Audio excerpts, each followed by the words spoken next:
Robert Kiyosaki के दो पिता थे। उनके एक पिता जो पढ़े लिखे पीएचडी होल्डर थे, मगर जिंदगी भर गरीब ही रहे और गरीबी में मरे, इसलिए रॉबर्ट उन्हें पुअर डैड कहते थे। वहीं उनके दूसरे पिता बहुत पढ़े लिखे तो नहीं थे, मगर काफी अमीर थे।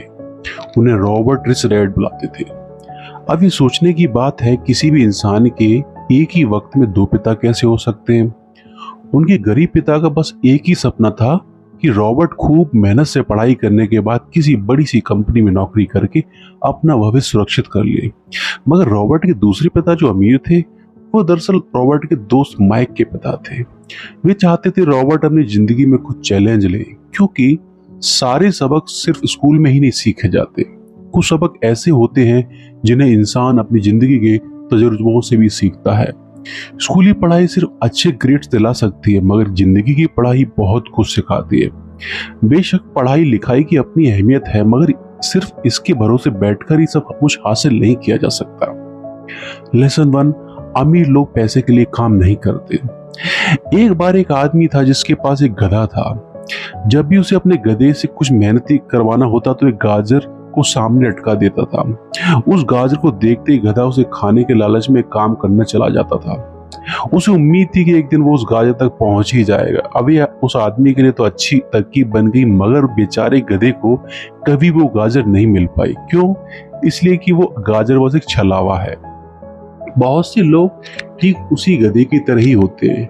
वो मेहनत पर मेहनत किए चले जाते हैं, इस उम्मीद में कि एक दिन वे अमीर बन जाएंगे, मगर पैसा उनके लिए मैजिक सपना बन के ही रह जाता है। इस सपने के पीछे भागने से आप उस तक कभी नहीं पहुंच सकते। तो पैसे के लिए काम करने के बजाय पैसे को अपने काम करने दें।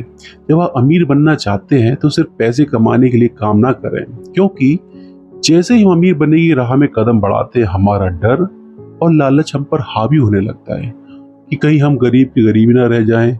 इसी डर से और ज्यादा मेहनत करने में जुट जाते हैं। फिर हमारा लालच हम पर हावी होने लगता है। हम उन सारी खूबसूरत चीजों की कल्पना करने लगते हैं जो पैसे से हासिल की जा सकती है। अब यही डर और लालच हमें ऐसे चक्कर में उलझा देता है जो कभी खत्म ही नहीं होता। तो हम अब और मेहनत करते हैं और ज्यादा कमा सके, फिर हमारा खर्च भी उस हिसाब से बढ़ने लगता है। इसको ही अमीर डैड रेट रेस कहते हैं।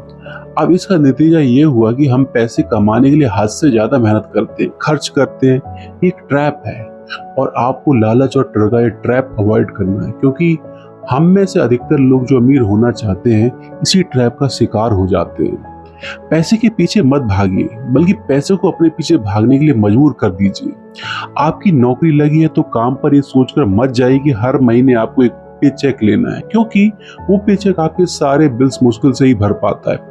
ये हर महीने की कहानी बन जाती है। फिर तंग आकर आप कोई दूसरी नौकरी ढूंढ कर और ज्यादा मेहनत करने लगते हैं, लेकिन तब भी आप पैसे के लिए ही काम कर रहे होते हैं और यही वजह है कि आप कभी अमीर नहीं बन पाते। सच का सामना कीजिए। आप खुद के लिए जवाबदेह हैं, दूसरों के लिए नहीं। तो आप आपके जो भी सवाल है खुद से पूछिए, क्योंकि उनका जवाब सिर्फ आपके ही पास है।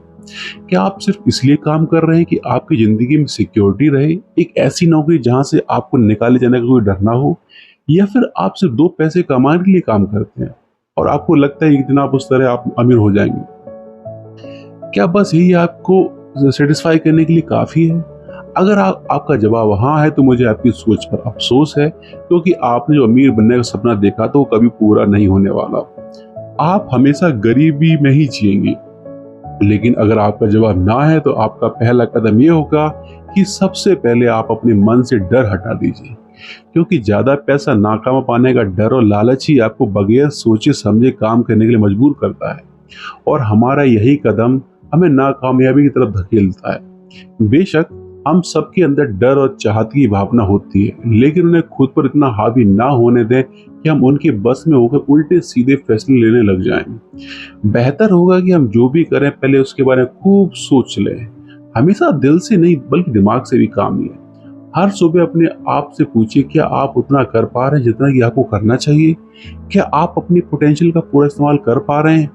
आम लोगों की तरह सोचना छोड़ दीजिए जो काम सिर्फ पैसे के लिए करते हैं। ये सोचना छोड़ दीजिए कि मेरा बॉस कम पैसा देता है, मुझे ज्यादा मिलना चाहिए, मैं से ज्यादा कमा सकता हूँ। याद रखिए, आपकी परेशानियों के लिए सिर्फ आप जिम्मेदार हैं और कोई नहीं। बॉस आपकी सैलरी नहीं बढ़ाता, तो उसे इल्जाम मत दीजिए, टैक्स को इल्जाम मत दीजिए। जब आप खुद की समस्याओं की जिम्मेदारी लेते हैं तब सिर्फ आप ही उसका हल निकाल सकते हैं। यही वो पहला सबक है जो अमीर डैड ने रॉबर्ट को सिखाया है। इन सबक का एक पार्ट ये भी था कि अमीर डैड ने उन्हें एक कन्वीनियंस स्टोर में काम पर लगा दिया। उन्हें इस काम के कोई पैसे नहीं मिले, वे बस काम करते रहे। इसका फायदा ये हुआ कि वे अपने दिल में काम में लगे रहे और इस दौरान नए नए आइडिया उसके दिमाग में आते रहे। पैसे को अपने पीछे कैसे भगाया जाए, इस बारे में उन्हें कई विचार मिले। उन्होंने देखा कि स्टोर की क्लर्क कॉमिक्स बुक्स के फ्रंट पेज को दो हिस्सों में फाड़ देती थी। आधा हिस्सा वो रख लेती थी और आधा हिस्सा फेंक देती थी।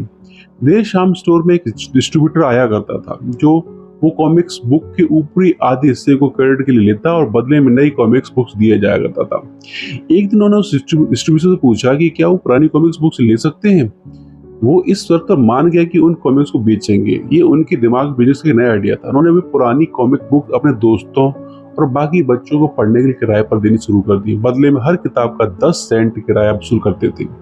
हर किताब सिर्फ 2 घंटे के हिसाब से पढ़ने के लिए दी जाती थी, तो असल मायने में उन्हें बेच नहीं रहे थे। उन्हें उस गैराज पर काम करना नहीं पड़ा जहां वे कॉमिक किराए पर देते थे। उन्होंने माइक की बहन को काम पर रखा, जिसके लिए उसे हर हफ्ते कुछ डॉलर दिया जाता था। एक ही हफ्ते में उन्होंने $915 कमाए। इस तरह उन्होंने सीखा कि पैसे को खुद के लिए काम करने दो, ना कि आप पैसे के लिए काम करो। सबक 2, फाइनेंशियल लिटरेसी क्यों सिखाई जाए। 1923 में एजवाटर बीच होटल शिकागो में एक मीटिंग हुई। दुनिया के बहुत से लीडर और बेहद अमीर बिजनेसमैन इस मीटिंग का हिस्सा बने। इनमें से थे एक बहुत बड़ी स्टील कंपनी के मालिक चार्ल्स शवाब और सैमुअल इंसुल, उस वक्त की लार्जेस्ट यूटिलिटी प्रेसिडेंट और कई और बड़े बिजनेसमैन। इस मीटिंग के 25 साल बाद इनमें से कई लोग गरीबी में मरे, कुछ ने खुदकुशी कर ली और कईयों ने अपना दिमागी संतुलन खो दिया था। असल बात तो यही, लोग पैसे कमाने में इतने मशगूल हो जाते हैं कि वो एक खास बात का सीखना भूल जाते हैं कि पैसे को रखा कैसे जाए। आप चाहे जितना मर्जी पैसा कमा लें, उसे बनाए रखना असली बात है। और अगर ये हुनर आपने सीख लिया तो आप किसी भी आड़े टेढ़े हालात का सामना आसानी से कर लेंगे। लॉटरी में मिलियन जीतने वाले लोग कुछ सालों तक तो मजे से जीतते हैं, मगर फिर वापस उसी पुरानी हालात में पहुंच जाते हैं। अधिकतर लोगों के सवाल होते हैं कि अमीर कैसे बने या अमीर बनने के लिए क्या करें। इन सवालों के जवाब से अधिकतर लोगों को निराशा ही होती है, मगर इसका सही जवाब होगा कि पहले आप फाइनेंशियल लिटरेट बनना सीखें। देखिए, अगर आपको एम्पायर स्टेट बिल्डिंग खरीदनी है तो सबसे पहले आपको एक गहरा गड्ढा खोदना पड़ेगा, फिर उसके लिए एक मजबूत नींव रखनी पड़ेगी। लेकिन अगर आपको एक छोटा सा घर बनवाना है तो एक 6 इंची कंक्रीट स्लैब डालकर भी आपका काम चल जाएगा। मगर अफसोस तो इस बात है कि हम में से ज्यादातर लोग 6 इंची स्लैब पर एक एम्पायर स्टेट बिल्डिंग खड़ी करना चाहते हैं, और वैसा करते भी हैं तो जाहिर है कि बिल्डिंग टूटेगी ही टूटेगी। गरीब डैड रॉबर्ट से बस यही चाहते थे कि खूब पढ़ाई करें, लेकिन अमीर डैड उसे फाइनेंशियल लिटरेट बनाना चाहते थे। ज्यादातर स्कूल सिस्टम बस घर बनाना सिखाते हैं, मजबूत फाउंडेशन नहीं। स्कूली शिक्षा और पढ़ाई की अपनी अहमियत है, मगर असल जिंदगी में सब कुछ नहीं है। लायबिलिटी और एसेट्स के बीच फर्क समझें। सुनने में बड़ी आसान बात लगती है कि यही एक रूल है जो आपको अमीर बनने में मदद करेगा। अक्सर गरीब और मिडिल क्लास लोग लायबिलिटीज को एसेट समझ लेते हैं, मगर अमीर जानता है कि असल में एसेट्स होते क्या है और वो वही खरीदता है। अमीर डैड किस प्रिंसिपल में यकीन रखते हैं, जिसका मतलब है कि कीप इट सिंपल स्टूपिड। उन्होंने लेखक और उसके दोस्त माइक को यही सिंपल बात सिखाई, जिसकी बदौलत तो इतनी मजबूत फाउंडेशन रखने में कामयाब रहे। इस सीख की यही सिंपल बात है कि लायबिलिटीज और एसेट्स के बीच फर्क समझें और एसेट्स खरीदें। लेकिन अगर इतना तो सी सिंपल है तो हर आदमी अमीर होता है ना, मगर ये मामला उल्टा है। ये दरअसल इतना सिंपल है कि हर कोई इस बारे में सोचता तक नहीं है। लोगों को लगता है कि उन्हें लायबिलिटीज और एसेट्स के बीच फर्क पता है, मगर उन्हें सिर्फ लिटरेसी के बारे में मालूम है, फाइनेंशियल लिटरेसी के बारे में नहीं। एसेट्स का कैश फ्लो पैटर्न कुछ तरह होता है। Income statement balance sheet income statement को प्रॉफिट और लॉस का स्टेटमेंट मानकर चलना चाहिए। इसका सिंपल सा मतलब है कि इनकम की आपके पास कितना पैसा आया, एक्सपेंस की आपके पास कितना पैसा खर्च हुआ। बैलेंस शीट एसेट्स और लायबिलिटीज के बीच बैलेंस बताती है। बहुत से पढ़े लिखे अकाउंट्स को भी पता नहीं होता कि आखिर बैलेंस शीट और इनकम स्टेटमेंट कैसे दूसरे से जुड़े हुए हैं। लायबिलिटी में कैश फ्लो कुछ ऐसा होगा। इनकम स्टेटमेंट बैलेंस शीट, अभी चार्ट देखने बहुत सिंपल है, इसे आसानी से लोगों को समझाया जा सकता है। एसेट्स वे चीजें होती हैं जो आपके लिए पैसे कमाने का काम करती हैं। मान लो आप कोई घर खरीदकर उसे किराए पर दे देते हैं, उसी किराए से आप वो लोन भी चुका सकते हैं जो आपने उस घर खरीदने के लिए लिया था। अब घर भी आपका हुआ और उससे मिलने वाला किराया भी। इसके उलट लायबिलिटीज आपकी जेब से पैसे खर्च करवाती है। जैसे कि घर खरीदकर उसमें रहने से आपको कोई किराया नहीं मिलने वाला, तो आप समझ हो गए होंगे अगर अमीर बनना है तो एसेट्स खरीदिए, गरीब ही रहना है तो लायबिलिटीज। अमीर लोगों के पास ज्यादा पैसा इसलिए होता है कि वे इस प्रिंसिपल पे यकीन करते हैं।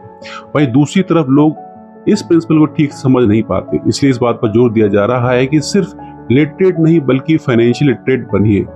सिर्फ नंबर्स से कुछ नहीं होता, फर्क तो तब पड़ता है जब आप अपनी कहानियां खुद लिखते हैं। अधिकतर परिवारों में ये देखा गया कि जो मेहनती होता है उसके पास पैसा भी ज्यादा होता है, मगर उसका फायदा क्या जब सारा पैसा लायबिलिटीज में ही खर्च हो जाए। आप देखिए मिडिल क्लास का कैश फ्लो देखिए। इनकम स्टेटमेंट बैलेंस शीट से चार्ट दिखता है कि मिडिल क्लास आदमी अपना पैसा किस तरह खर्च करता है, मगर यही उनका तरीका रहता है, तो सारी जिंदगी में मिडिल क्लास ही बनकर रहता है। क्या आपको पता है उससे नीचे ले जाए, क्योंकि आप देख सकते हैं कि उनका सारा पैसा लायबिलिटीज में ही खर्च हो रहा है। कभी मॉर्गेज, कभी rent, car loan, house loan, credit card bill, fees और न जाने क्या क्या। उनकी सारी कमाई इसी में खर्च हो जाती है। दूसरे गरीब लोग हैं जिनकी कोई लायबिलिटी तो नहीं मगर उनके कोई एसेट्स भी नहीं होते। वो पैसा कमाते हैं, सैलरी पाते हैं, हर रोज खर्चों में उनका सारा पैसा उड़ जाता है। माना एक गरीब आदमी $1000 कमाता है, उसमें $300 वो अपने छोटे से घर के किराए में खर्च करता है, $200 आने जाने का किराया रहता है, $200 टैक्स देता है, $200 खाने का और कपड़े खर्च होता है। अब उसको बचा क्या, कुछ भी नहीं। और कभी कभी तो उधार लेकर काम चलाना पड़ता है, जिससे वो और गरीब हो जाता है। इसके उलट अमीर एसेट खरीद सकते हैं, फिर उनकी वो एसेट उन्हें वो पैसा कमा देते हैं। उनकी कमाई इसी तरह से 2 से 4 से 8 हो जाती है। अधिकतर अमीर लोग दिमाग से काम लेते हैं। वे घर लोन पर लेकर उसे किराए पर लगा देते हैं। बिना मेहनत के हर महीने किराया मिलता है, जिससे वो अपना लोन भी चुकता कर लेते हैं। मानिए कि लोन की इंस्टॉलमेंट $1 है, तो ये अपने घर का $2 किराया वसूल करेंगे। डॉलर बैंक को देंगे, डॉलर अपनी जेब में। तो हो गया ना ये बिना मेहनत के पैसा कमाना। तो असल में अमीर डैड और गरीब डैड के बीच बस सोच का फासला है। अपना पैसा कैसे खर्च है, सिर्फ यही मुद्दे की बात है और कुछ नहीं। 1960 के दिनों में अगर बच्चों से पूछा जाता था कि वे बड़े होकर क्या बनेंगे, तो सबके पास सही जवाब होता था कि वे अच्छे ग्रेड्स लाएंगे और डॉक्टर बनेंगे। तब सबको ये लगता था कि अच्छे ग्रेड्स लेकर वे बहुत पैसा कमा सकेंगे। हालांकि उनमें से बहुत अच्छे बच्चे आज बड़े होकर डॉक्टर बन चुके हैं। बावजूद इसके उनमें से काफी लोग आज भी फाइनेंशियली स्ट्रगल करते नजर आएंगे, क्योंकि उन्हें हमेशा यही लगा कि ज्यादा पैसा कमाने से उनकी सारी परेशानियां दूर हो जाएंगी। मगर आज के दौर में ऐसा नहीं है। आज बहुत से बच्चे फेमस एथलीट बनना चाहते हैं, या फिर सीईओ, या फिर कोई मूवी स्टार या रॉक स्टार, क्योंकि उन्हें पता है कि सिर्फ अच्छी पढ़ाई, अच्छे ग्रेड्स के भरोसे बैठकर करियर में सक्सेस नहीं पा सकते।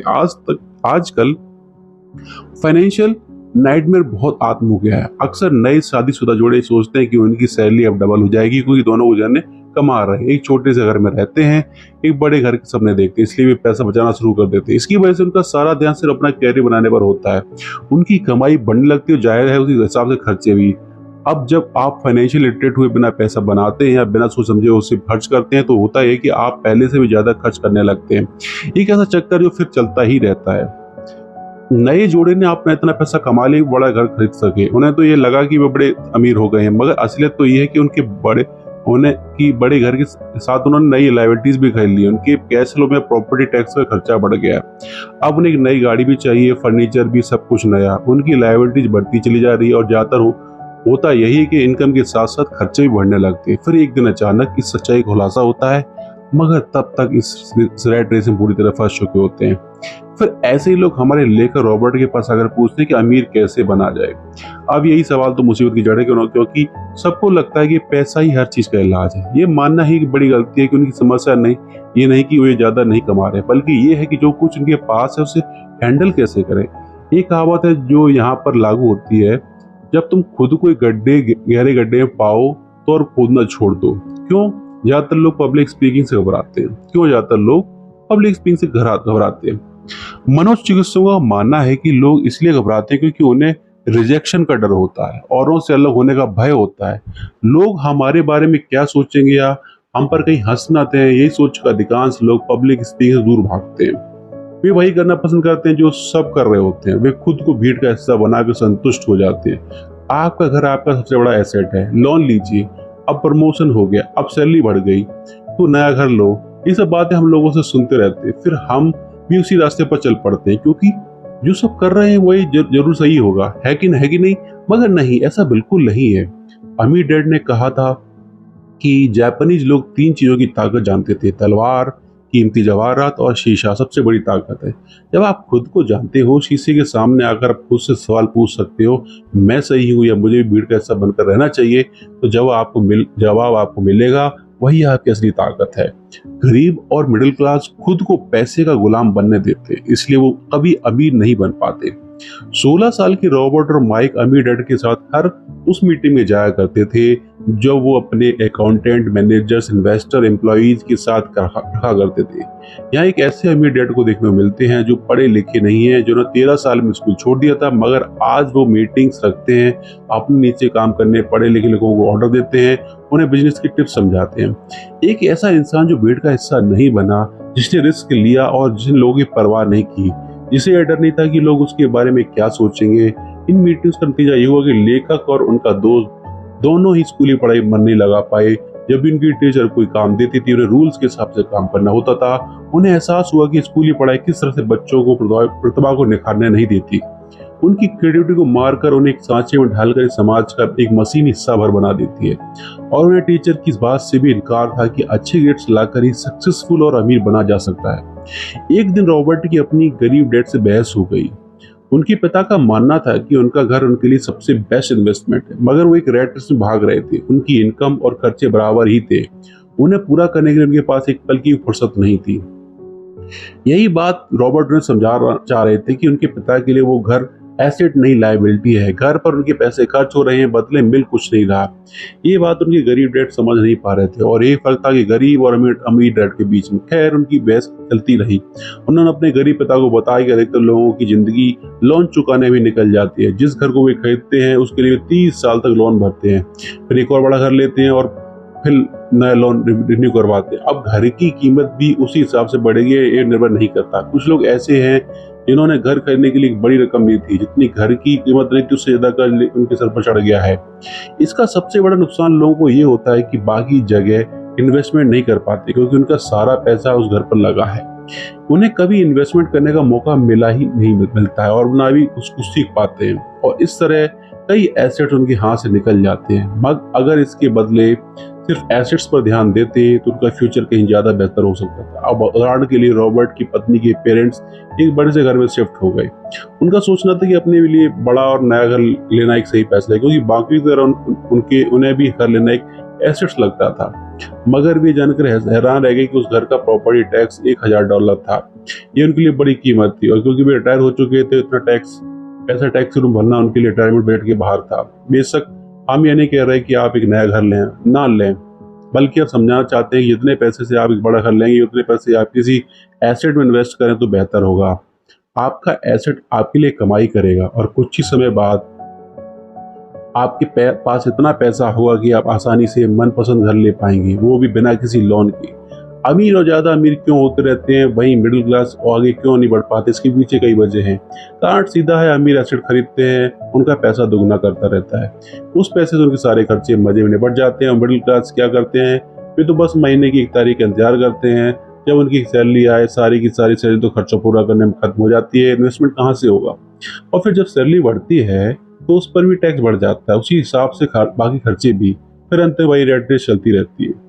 एक कर्ज में डूबा समाज जहां हम रहते हैं। अपने घर को एसेट समझना ही वो वजह है जो हमें कर्ज के बोझ तले दबाती है।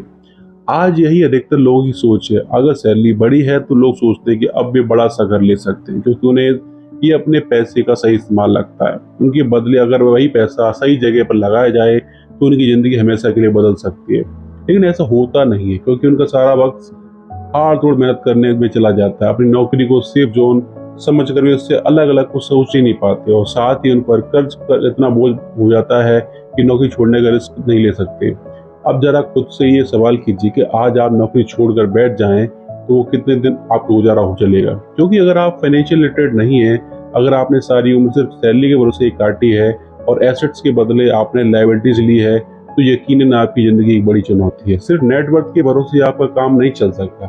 नेटवर्थ बताता है कि आपके पास वाकई में कितना पैसा है, चाहे वो एक गैराज में पड़ी पुरानी कार के रूप में क्यों ना हो, भले ही वो कार कुछ काम नहीं हो, बल्कि जबकि वेल्थ का मतलब कि आपके पास जो पैसा है उससे आप कितना और पैसा कमा रहे हैं। जैसे कि मान लीजिए आपके पास कोई एसेट है, जैसे हर महीने मुझे $3000 की कमाई हो जाती है, हर महीने आपके $6000 खर्चे हैं, तो मैं सिर्फ आधे महीने ही अपना गुजारा कर पाऊंगा। तो सॉल्यूशन ये होगा कि अपने एसेट से मिलने वाला पैसा बढ़ा दें।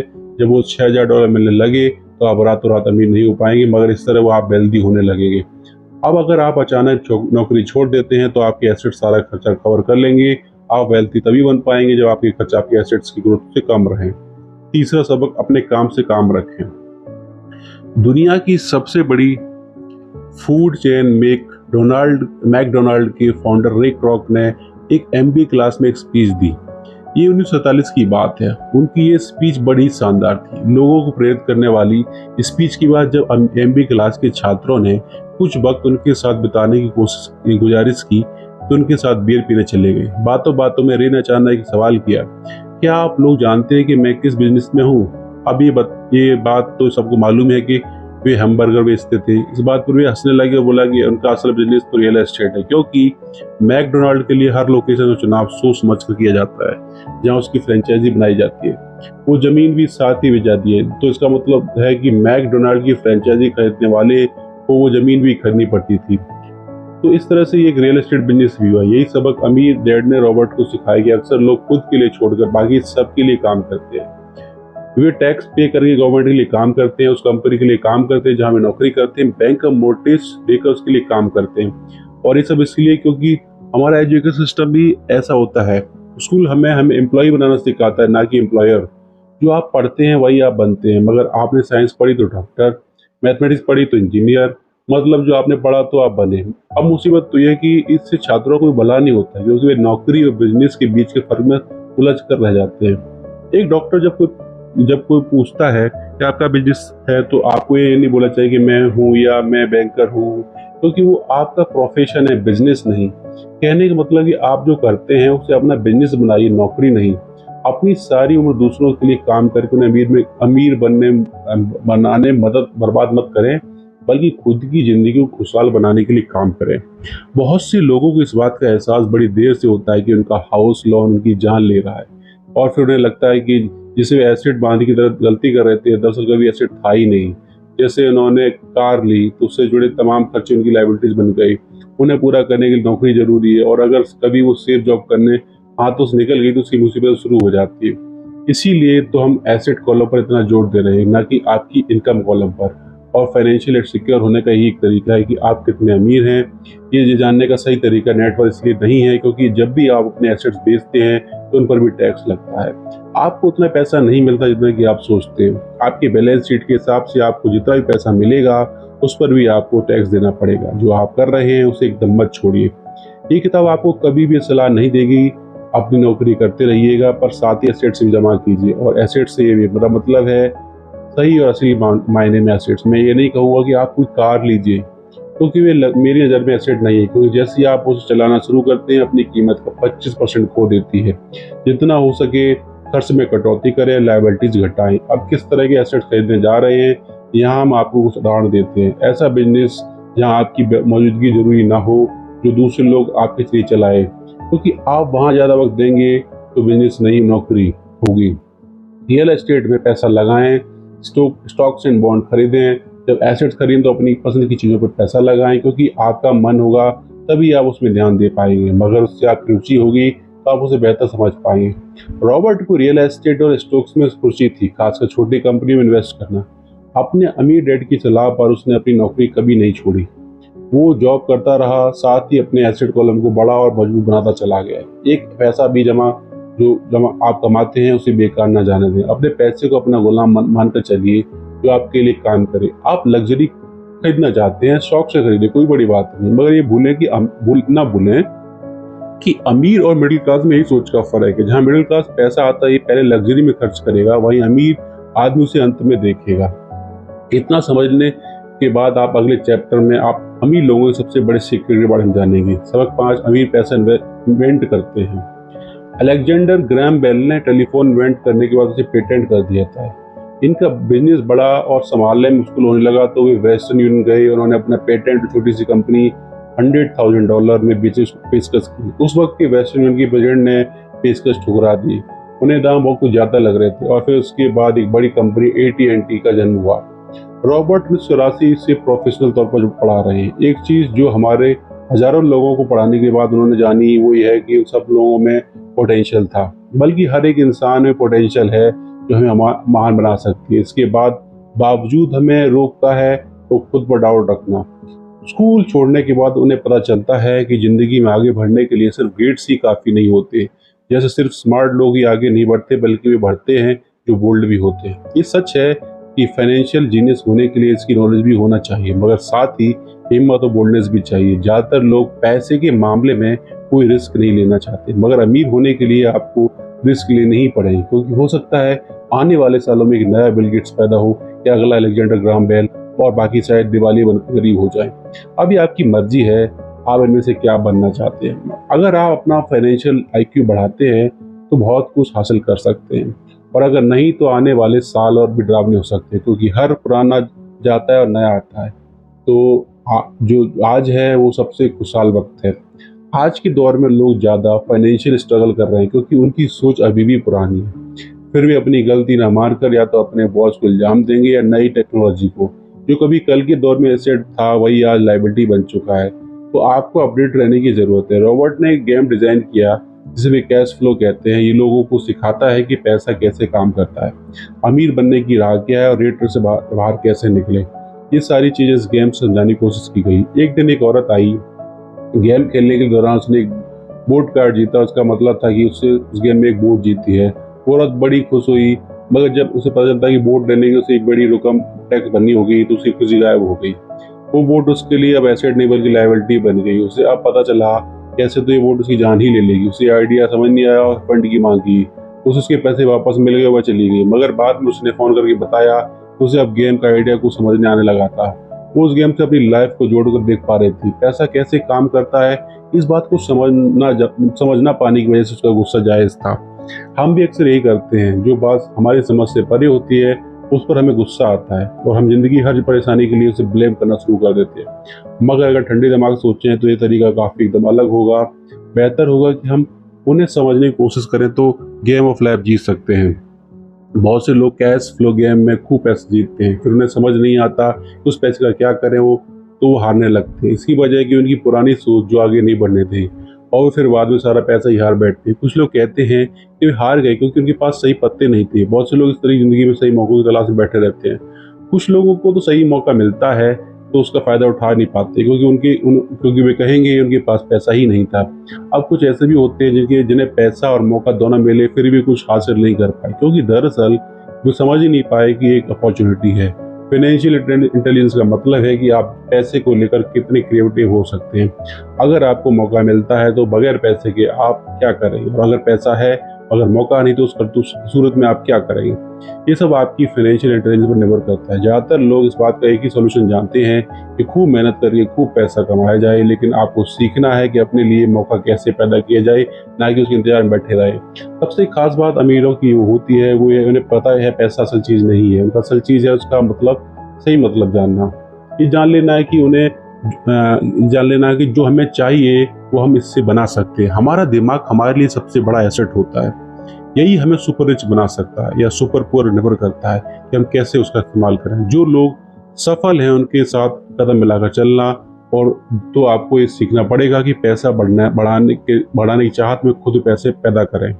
आपको अपने सबसे बड़े एसेट यानी आपके दिमाग को इन्वेस्ट करने की ज़रूरत है। आपको फाइनेंशियल इंटेलिजेंस होना पड़ेगा। इसका एक उदाहरण समझें।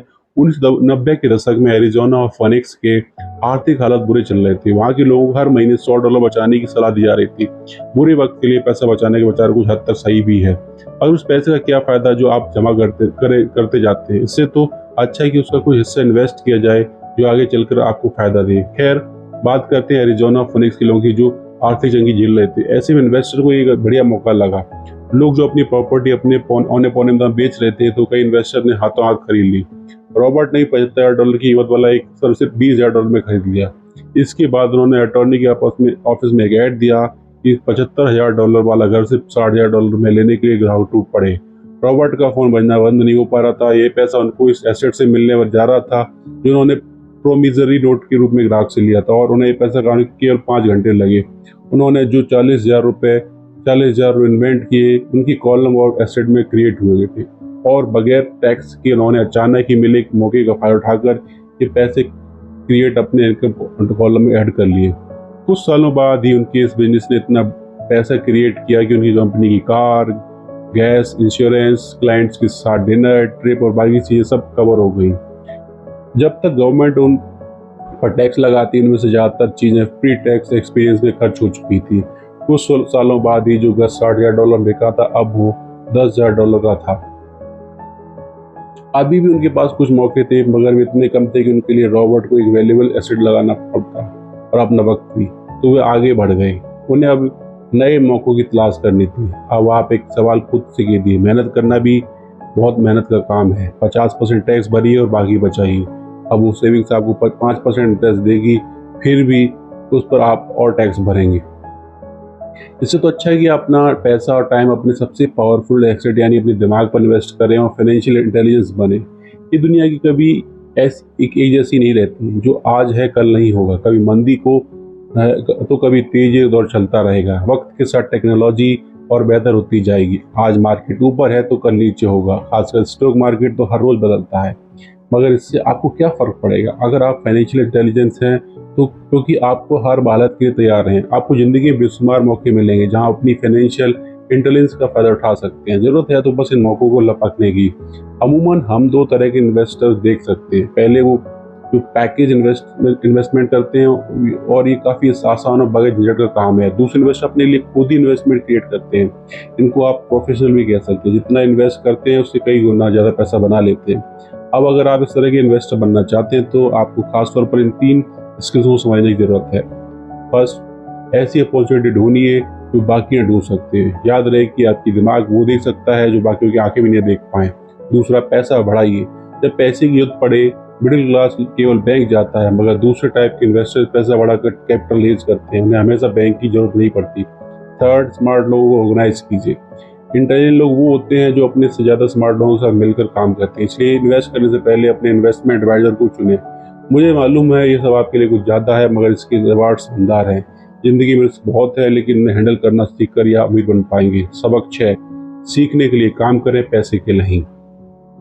एक बार एक जर्नलिस्ट ने रॉबर्ट का इंटरव्यू लिया था। रॉबर्ट उसके आर्टिकल पहले ही पढ़ चुके थे और जर्नलिस्ट के लिखने की स्टाइल से बहुत प्रभावित थे। इंटरव्यू जब पूरा हुआ तो जर्नलिस्ट ने रॉबर्ट को बताया कि वो एक मशहूर लेखिका बनकर उन्हीं की तरह एक दिन फेमस होना चाहती है। रॉबर्ट ने से पूछा, तो ऐसा क्या है जो उन्हें मशहूर होने से रोक रहा है? इस सवाल के जवाब से जर्नलिस्ट ने कहा कि उनकी जॉब आगे नहीं बढ़ पा रही। इस पर रॉबर्ट ने सुझाव दिया कि जर्नलिस्ट को कोई सेल्स क्लास ज्वाइन कर लेनी चाहिए। जर्नलिस्ट ने बताया कि उनकी दोस्त उन्हें पहले ही ऑफर दे चुकी है, मगर उन्हें छोटा सा काम लगता है। वे भूल गई थी कि रॉबर्ट खुद भी कभी सेल्स स्कूल जा चुके थे। इस बात का पॉइंट ये है कि अगर आपके पास कोई टैलेंट है जिसके दम पर आप कुछ पैसा कमाना चाहते हैं तो आपका टैलेंट काफ़ी होगा, क्योंकि उस टैलेंट को कैसे बनाया जाए, जब तक आप ये बात नहीं जानते आपका टैलेंट ही बेकार है। जब तक आप उसे लोगों के सामने पेश करने का हुनर नहीं सीख पाते, आप कुछ नहीं कमा सकते। तो बेचने की कला सीखने में कोई शर्म की बात नहीं है।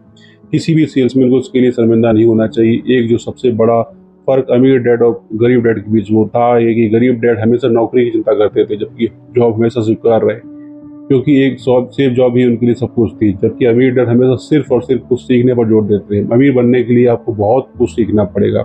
इसके लिए एक अलग पहलू को देखें तो स्कूल हमें रिवार्ड करते हैं किसी एक ऐसी खास चीज़ महारत करने के लिए। एक उदाहरण देखिए, जब डॉक्टर मास्टर की डिग्री लेते हैं उसके पास किसी एक स्पेशल फील्ड में डॉक्टरेट करते हैं, जैसे कि पीडियाट्रिक या कुछ और, मतलब एक छोटे से विषय पर बहुत पढ़ना पड़ता है उस फील्ड में मेहनत करने के लिए, और यही उनका रिवार्ड होता है। ऐसे ही बहुत कुछ जानने के लिए जो थोड़ा बहुत आप सीखते हैं वो नॉलेज तभी आएगी जब आप अलग अलग कंपनियों के लिए काम करेंगे। दुनिया के अलग अलग चीज़ों को जाने, चीज़ें कैसे काम करती हैं, ये सभी बातें अनुभव करेंगे तभी आपको नॉलेज बढ़ेगी।